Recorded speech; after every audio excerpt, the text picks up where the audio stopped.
Welcome to the Leo. నిన్న రాష్ట్ర యువత కళలో అయితే ఆనందం చూడొచ్చు. ఎందుకనంటే కూటమి ప్రభుత్వం తొలి సంతకం చేసినటువంటి మెగా డిఎస్సిని నిర్వహించటం, ఫలితాలు ఇవ్వటం, నియామక పత్రాలు ఇవ్వటం కూడా పూర్తయింది. నిన్న ఒక భారీ కార్యక్రమం ద్వారా దాదాపుగా 15,941 మందికి నిన్న నియామక పత్రాలు అయితే ఇవ్వటం జరిగింది. ఇది కూడా 150 రోజుల్లోనే ఈ ప్రాసెస్ మొత్తం కూడా చేయటం అనేది నిజంగానే చరిత్ర. ఎందుకంటే మన పక్క రాష్ట్రాల్లో చూసుకుంటే ఒక నోటిఫికేషన్ విడుదల అయితే దాని మీద లీగల్గా చాలా ప్రాబ్లమ్స్ ఉన్నాయి. ఫలితాలు విడుదల అవ్వటానికే ఏళ్ల సమయం పట్టే అవకాశం ఉన్నటువంటి పరిస్థితి. కానీ కూటమి ప్రభుత్వం అత్యంత సమర్థవంతంగా ఎక్కడ ఏ ఇబ్బంది లేకుండా అటు అభ్యర్థులకు కావచ్చు ఇటు లీగల్ సమస్యలు లేకుండా అత్యంత సమర్థవంతంగా ఎగ్జామ్ నిర్వహించడమే కాకుండా నిన్న నియామక పత్రాలు కూడా ఇచ్చింది. చాలా మంది నమ్మలేదు, ఇంకొక ఏడాది పడద్దులే నియామక పత్రాలు ఇవ్వాలంటే వీళ్ళకి ఇంతమందికి బడ్జెట్ ఎక్కడ కేటాయిస్తారని చెప్పి చాలా మంది నమ్మలేదు. కానీ కూటమి ప్రభుత్వం దాదాపుగా 15,941 మందికి నిన్న నియామక పత్రాలు ఇచ్చింది. ఈ కార్యక్రమాన్ని అయితే చంద్రబాబు గారి అధ్యక్షతన లోకేష్ అలాగే బీజేపీ అధ్యక్షులు కలిసి ఆ కార్యక్రమాన్ని అయితే నిర్వహించడం జరిగింది. ఆ రాష్ట్ర వ్యాప్తంగా ఉన్న అభ్యర్థులందరినీ కూడా ప్రత్యేక బస్సుల ద్వారా సభావేదికకు తీసుకొచ్చి అక్కడే స్థానిక ఎమ్మెల్యేలు కావచ్చు, ఎంపీలు కావచ్చు, మినిస్టర్లు కావచ్చు, వాళ్ళ చేతుల మీద ఆయా నియోజకవర్గాలకు చెందినటువంటి అభ్యర్థులందరికీ కూడా ఆ నియామక పత్రాలు అయితే ఇవ్వడం జరిగింది. సో ఒక రకంగా అంటే యువత కళ నిన్న సాకారం అయిందని చెప్పొచ్చు. ఇది ఎప్పటి కళ?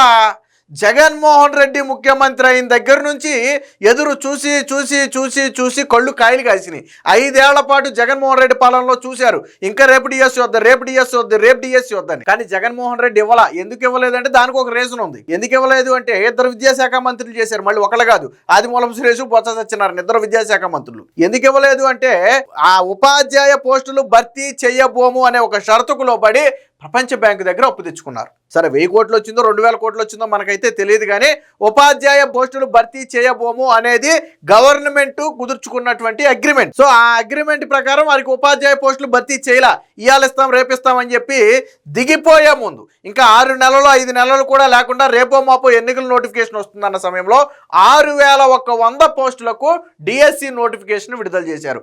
కానీ కూటమి ప్రభుత్వం ఇంకొక 10,000 పోస్టులు యాడ్ చేసి దాదాపుగా 16,400 పోస్టులకి డిఎస్సి నోటిఫికేషన్ తీసింది. అందులో కొన్ని పోస్టులు ఎవరైతే క్వాలిఫైడ్ అభ్యర్థులు ఉన్నారో ఆ లేని పోస్టులు కొన్ని మిగిలిపోయినాయి. అవి నెక్స్ట్ డిఎస్సిలోకి వెళ్ళిపోతాయి, అది వేరే విషయం. అంటే జగన్మోహన్ రెడ్డి విద్యార్థుల జీవితాలతో 5 ఏళ్లు ఆటలాడితే కూటమి ప్రభుత్వం ఏడాదిలోనే మెగా డిఎస్సిని పూర్తి చేసింది. చంద్రబాబు గారి తొలి సంతకం కూడా మెగా డిఎస్సి మీద పెట్టారు.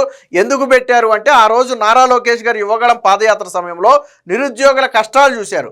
ఈ జగన్మోహన్ రెడ్డి పాలన వల్ల వాళ్ళు ఎంత ఇబ్బంది పడ్డారు, ఫ్యామిలీలు ఎంత ఇబ్బంది పడ్డాయి, చదువుకుని పని లేక ఎంత ఇబ్బంది పడుతున్నారు అనేది నారా లోకేష్ చూశారు. కాబట్టి ఆ తొలి రోజు మేనిఫెస్టోలో కూడా ఈ విషయం చెప్పడం జరిగింది. అలాగే తొలి రోజు సంతకం అయితే చంద్రబాబు గారు చేశారు. ఖచ్చితంగా 150 రోజుల్లో డిఎస్సి పూర్తయింది. విషయం ఏంటో తెలుసా? ఈ డిఎస్సి మీద కేసులు లేవనుకుంటే తప్పే, ఉన్నాయి. దాదాపుగా 100 నుంచి 150 కేసులు ఉన్నాయి. అది అభ్యర్థులు వేసినవి కావచ్చు, ఇంకోటి కావచ్చు. బట్ లీగల్ సమస్యలన్నిటినీ కూడా ఎక్కడా ఇబ్బంది లేకుండా పరిష్కరించుకుంటూ వచ్చి నిన్న ఆ నియామక పత్రాలు అయితే ఇవ్వడం జరిగింది. ఒక రకంగా దీంతో పాటు ఇంకా రాబోయే నోటిఫికేషన్లు కూడా చాలా ఉన్నాయి. ఆల్రెడీ ఫారెస్ట్ డిపార్ట్మెంట్కి నోటిఫికేషన్ విడుదలైంది. రేపో మాపో పోలీస్ డిపార్ట్మెంట్కి అలాగే ఏపీపీఎస్సికి సంబంధించి గ్రూప్ 2కి సంబంధించి కూడా నోటిఫికేషన్లు వస్తాయని చెప్పి ఇప్పటికే చర్చలు కూడా నడుస్తున్నాయి. అంటే మొత్తంగా ఏపీ యువతకు ఆ కూటమి ప్రభుత్వం అయితే ఇచ్చిన హామీని నిలబెట్టుకుందని చెప్పొచ్చు. దీనికి సంబంధించిన ఒక న్యూస్ కూడా వచ్చింది. ఇది నిన్న చూడొచ్చు. చంద్రబాబు గారు, లోకేష్ అలాగే బీజేపీ అధ్యక్షుడు మాధవ్ వీళ్ళు ముగ్గురు కలిసి స్టేజ్ మీద నిలబడి ఆ నియామక పత్రాలు అయితే ఇవ్వడం జరిగింది. కొంతమందికి వీళ్ళు ఇచ్చారు, మిగతా మాత్రం నియోజకవర్గ ఎమ్మెల్యేలు ఇన్ఛార్జీలు వాళ్ళు అయితే ఇవ్వడం జరిగింది. దీనికి సంబంధించిన మరొక వార్త వచ్చింది, ఒకసారి చూద్దాం. సో ఇకపై ఏటా డిఎస్సి యువత సన్నద్ధం అవ్వండి, అన్ని ఖాళీలకు నోటిఫికేషన్ ఇస్తాం. 15 ఏళ్లలో 14 డిఎస్సీలతో 196,619 మందికి కొలువునిచ్చాం. ఇది ఒక హిస్టరీ అని చెప్పుకోవచ్చు. అంటే చంద్రబాబు గారు ముఖ్యమంత్రిగా ఎంతమంది టీచర్లను పెట్టారు అంటే దాదాపుగా 2 లక్షల మంది టీచర్లు చంద్రబాబు గారి హయాంలో జాబ్ వచ్చిన వాళ్ళు. అంటే ప్రతి పాఠశాలలో 10 మంది టీచర్లు ఉన్నారనుకుంటే 6 నుంచి 7 మంది చంద్రబాబు గారి హయాంలో డిఎస్సి వచ్చిన వాళ్ళే. మీరు కావాలంటే దగ్గరలో ఉన్న పాఠశాలలో ఒకసారి ఎంక్వైరీ చేసుకోండి.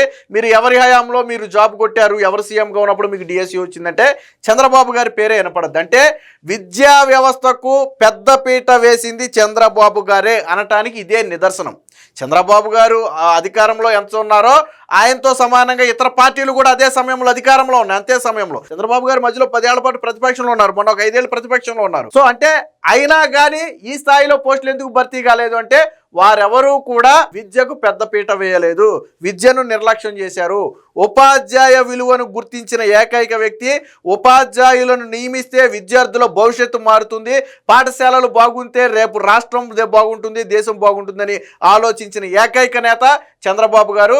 మీరు ఏ రాష్ట్రంలోనైనా తీసుకోండి, ఈ స్థాయిలో ఉపాధ్యాయులను నియమించిన ఘనత ఎక్కడ కనపడదు మీకు. సో ఇది ఖచ్చితంగా అభినందించాల్సిన విషయం.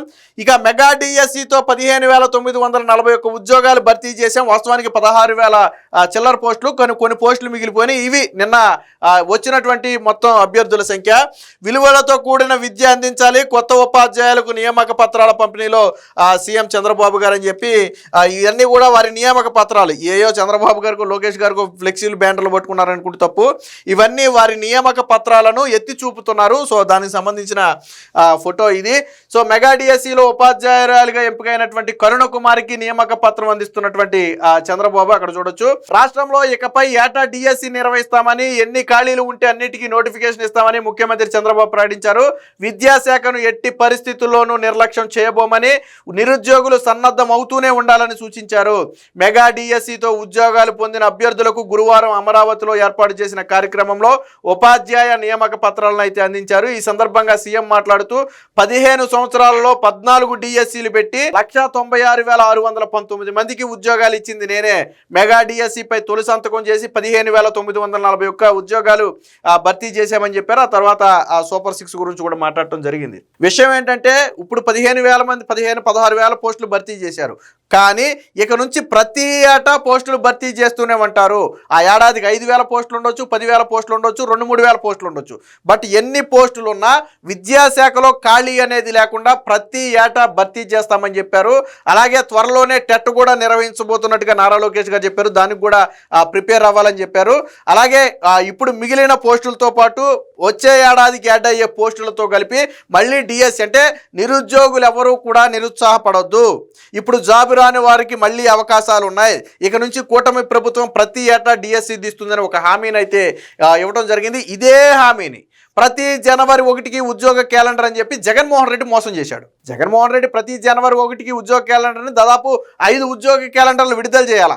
కానీ 5 ఏళ్లలో క్యాలెండర్ల సంగతి దేవుడెరిగి కానీ ఒక్క నోటిఫికేషన్ ద్వారా ఒక్క ఉద్యోగం కూడా భర్తీ చేయాల. ఏ డిపార్ట్మెంట్లోనూ భర్తీ చేయాల. అటు ఏపీపీఎస్సీలో భర్తీ చేయాల, హెల్త్ డిపార్ట్మెంట్లో భర్తీ చేయాల, ఫారెస్ట్ డిపార్ట్మెంట్లో భర్తీ చేయాల, విద్యాశాఖలో భర్తీ చేయాల, పోలీస్ డిపార్ట్మెంట్లో భర్తీ చేయాల.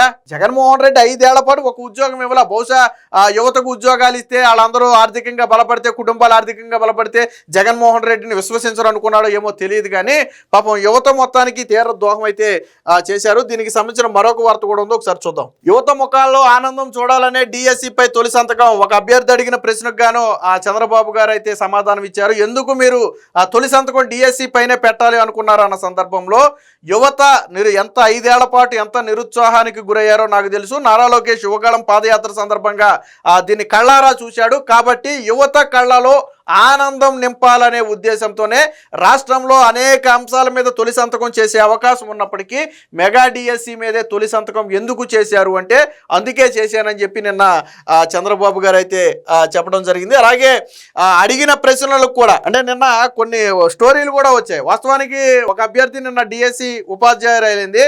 కాకపోతే వాళ్ళ తల్లిదండ్రులు ఇద్దరు ఆల్రెడీ ఉపాధ్యాయులు, అంటే ఎంటైర్ ఫ్యామిలీ మొత్తం ఉపాధ్యాయులు. ఇప్పుడు విచిత్రం ఏంటంటే తల్లిదండ్రులు ఇద్దరూ కూడా చంద్రబాబు గారి హయాంలోనే డిఎస్సి కొట్టి ఇప్పుడు ఉపాధ్యాయులుగా స్థిరపడ్డారు. ఇప్పుడు కూతురు కూడా చంద్రబాబు గారి హయాంలోనే డిఎస్సి కొట్టి ఉపాధ్యాయురాలుగా స్థిరపడబోతుంది. అంటే వాళ్ళ కుటుంబంలో 3 ఉపాధ్యాయులుగా ఉంటే 3కి ఉద్యోగాలు ఇచ్చింది చంద్రబాబు గారే. సో ఆ విషయాన్ని నిన్న ఒక అభ్యర్థి అయితే గుర్తు చేసుకోవడం జరిగింది. సో అలాగే నిన్న లోకేష్ గారిని కూడా ఒక ప్రశ్న అయితే అడగడం జరిగింది. ఒక బిడ్డకు తల్లిగా ఉండి డిఎస్సి సాధించడం మంచి అవకాశంగా భావిస్తున్నాను. పాఠశాల విద్యలో జెండర్ సెన్సిటివిటీ అనేది విలువలతో కూడిన విద్యార్థులను ఎలా తయారు చేస్తారని చెప్పి ఒక అభ్యర్థి అయితే అడగడం జరిగింది. ఈ రోజుల్లో మగ ఆడ అనే తేడా అనేది చాలా ఎక్కువ ఉంది బయట సమాజంలో, మనందరికీ తెలుసు. ఒక రకంగా పురుషాధిక్య సమాజం అంటుంటారు. సో దీనికి లోకేష్ గారు అయితే సమాధానం ఇచ్చారు. బ్రాహ్మణితో నాకు చిన్నతనంలోనే పెళ్ళయింది. నా తర్వాత ఆమె స్టాన్ఫోర్డ్ విశ్వవిద్యాలయంలో చదివి హెరిటేజ్ కి ఎండి అయ్యారు. నా క్రెడిట్ కార్డు బిల్లులన్నీ ఆమె చెల్లిస్తుంది. సమాజంలో మార్పు రావాలంటే మన ఇంట్లో మార్పు రావాలి. మా ఇంట్లో మహిళలను గౌరవిస్తాం. తాత తండ్రుల వద్ద ఇది నేను నేర్చుకున్నా. మహిళలపై దాడులు తగ్గాలంటే చట్టాలు అమలు చేయటం మాత్రమే కాదు, మహిళలపై గౌరవం కూడా పెంచాల్సిన బాధ్యత ప్రజాప్రతినిధులపై ఉంది. నేను విద్యాశాఖ మంత్రి కాగానే మొదటి 2వ తరగతి పుస్తకాలపై ఇంటి పనులు చేసే ఫోటోలను మార్చాం. అంటే వాస్తవానికి ఇవన్నీ మనం నోటీస్ చేసి ఉన్నాం. ఇంట్లో చిన్నపిల్లలు ఎవరైనా ఉండి పుస్తకాల మీద మనం చూస్తే ఐడియా ఉంటుంది. కానీ ఇంటి పనులు చేసే ఫోటోలు అంటే ఫర్ ఎగ్జాంపుల్ ఊడ్చే ఫోటోలు కావచ్చు, కళాపేసే ఫోటోలు కావచ్చు, ముగ్గులు వేసుకునే ఫోటోలు కావచ్చు. అంటే జనరల్గా మన పల్లెటూరులో ఏదైతే చిన్నప్పుడు మనం చూసి ఉంటామో కళ్ళారా, సో అలాంటి ఫోటోలను 1, 2వ తరగతి పిల్లల పుస్తకాల మీద పెట్టారు. ఎందుకని? వారందరికీ తెలియాలనే ఉద్దేశంతో. వాస్తవానికి ఇదంతా మనకు తెలియదు. లోకేష్ చెప్పకపోతే ఈ రోజు ఈ విషయం మనకు తెలియదు. దాంతోపాటు ఇంకోటి కూడా చెప్పాడు ఆయన. కేజీ నుంచి పీజీ వరకు లింగ సమానత్వంపై తరగతులు ఏర్పాటు చేయాలి. గాజులు తొడుక్కున్నావా, చీర కట్టుకున్నావా లాంటి పదాలు వాడితే అది సినిమా అయినా టీవీ కార్యక్రమం అయినా ఏపీలో విడుదల చేయకుండా చట్టం తీసుకురావాలని చంద్రబాబు గారిని కోరాను అని చెప్పారు. అంటే మహిళలకు ఇచ్చే గౌరవం ఎలాంటిది అంటే, మనం సాధారణంగా ఒక వ్యక్తి ఏదైనా పని చేయలేకపోయాడు అనుకోండి, గాజులు తొడుక్కున్నావా, చీర కట్టుకున్నావా అనే పదాలు జనరల్ గా వాడుతూ ఉంటాం. సో ఒక రకంగా అలాంటి పదాలు వాడటం అంటే ఆ వ్యక్తిని తక్కువ చేస్తున్నాం అనుకుంటున్నాం, కానీ అదే సమయంలో మహిళను అగౌరవపరుస్తున్నాం, మహిళను తక్కువ చేస్తున్నాం. అందుకనే లోకేష్ గారు ఎప్పుడు కూడా గతంలో కూడా చాలా సందర్భాల్లో చెప్పాడు ఆయన.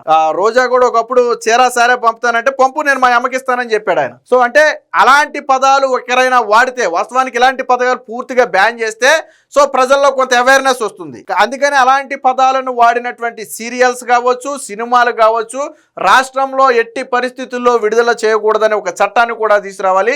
ఇలా సినిమాల ద్వారా ప్రజల్లోకి ఎలాంటి సందేశాలు పంపకూడదు అనేది నారా లోకేష్ ఉద్దేశం. దీనికి సంబంధించి మాట్లాడటం జరిగింది. ఏది ఏమైనా మొత్తంగా ఆ మెగా డిఎస్సి అయితే గ్రాండ్ సక్సెస్ అయింది.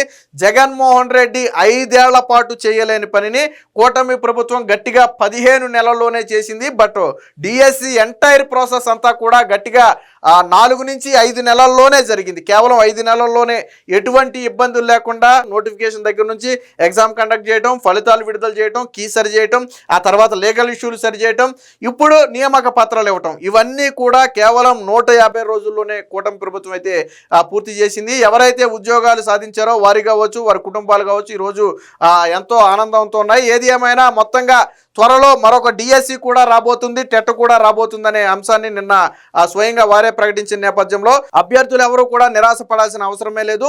త్వరలో మరొక డిఎస్సి రాబోతుంది. మొత్తంగా కూటమి ప్రభుత్వం యువత కళలో ఆనందం నింపింది అనడంలో మాత్రం ఎటువంటి సందేహం లేదు. Please subscribe to Leo news for more videos.